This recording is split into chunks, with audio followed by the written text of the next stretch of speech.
If you want to log out of the Booking.com app, whether you've finished your bookings or simply want to protect your account, the process is quick and easy.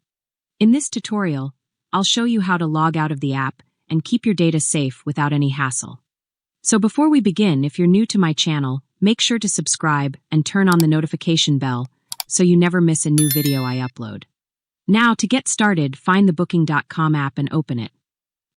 Once you're on the main screen of the app, to log out of your account, you need to tap the My Account option located in the bottom right corner of the screen. This will take you to a page with various account settings. Now, scroll all the way down, and at the bottom of the page, you'll see the Sign Out option. Tap on it, and a pop-up window will appear with a message explaining what happens when you log out of your account.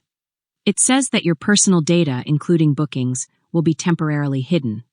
Just tap the Proceed option, and the app will automatically log you out. After that, you'll be redirected to the app's home screen, where you can either log back in or close the app. And that's it. You've successfully logged out of your Booking.com account. I hope this video was helpful. If it was, don't forget to like the video, share it, and consider subscribing to my channel. Thank you so much for watching, and I'll see you very soon in my next video.